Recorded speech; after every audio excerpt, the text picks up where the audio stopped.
Yeah, I'm Sean Cook from First Base. My role is head of design, and we're an urban regeneration, mixed-use, mixed-tenure developer.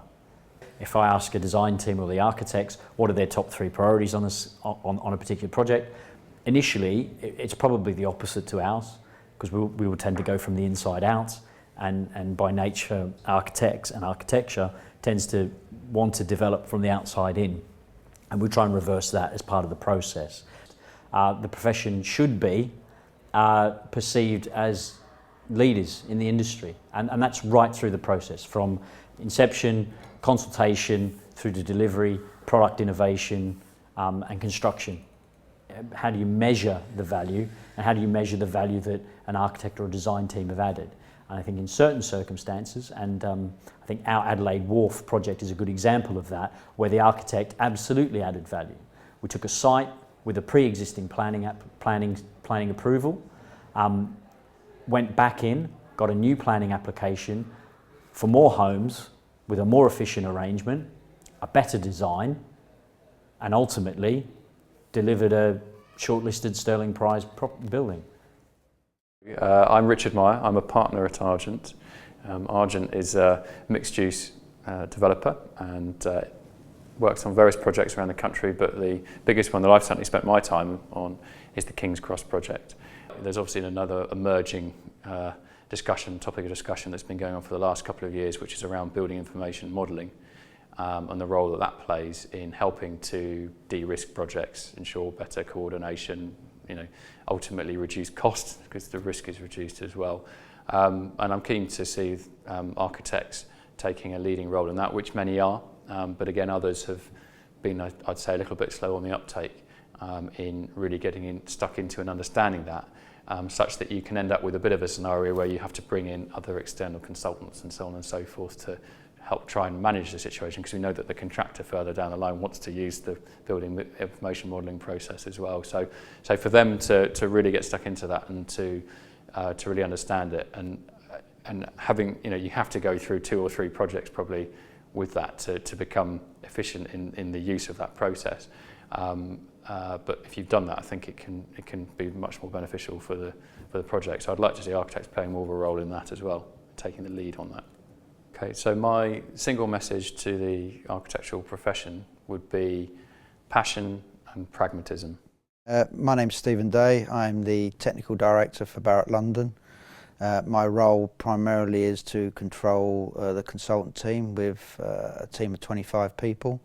However, I'm also responsible for the operational side up to start on site. The role we ask of our architects is of lead consultant, whereas in the past they were just really doing the drawings on behest of the client. We now ask them to take the fully integrated approach to the concept. So therefore leading the other team members, including landscape architects, interior designers, and to ensure a fully coordinated approach to the scheme. Architects have a significant part to play in the development process. It's their schemes that ultimately shape the financial success of the project. However, what we must not forget is ultimately the customer, as they are the people that are going to live in the schemes that we have designed. Now, some architectural practices are good at the front end and poor at the working drawing stages. The architects that we use are good at both elements. My name is Gregor Mitchell. I'm the Land Director for Be Here, which is a subsidiary of Wilmer Dixon, the construction company.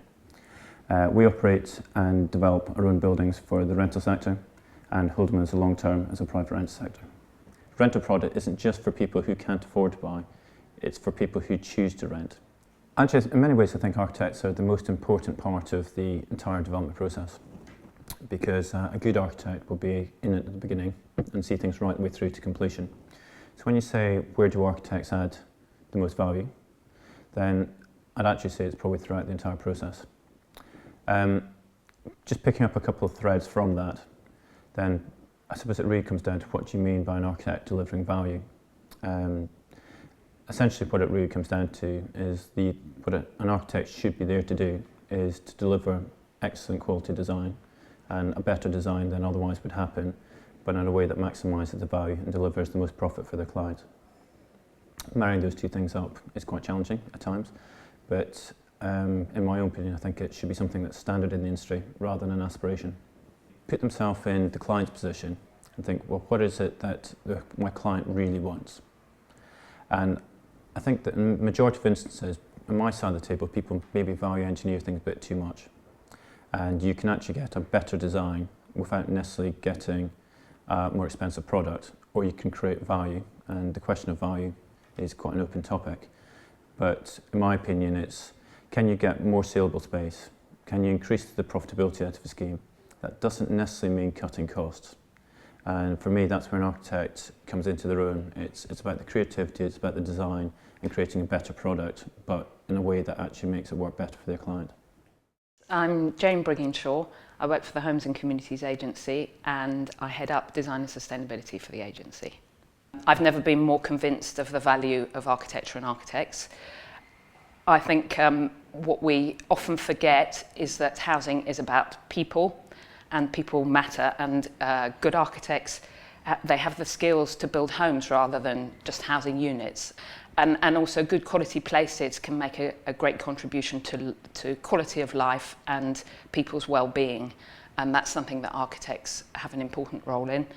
And well-designed places are often sustainable places, and again, architects have an important role in that.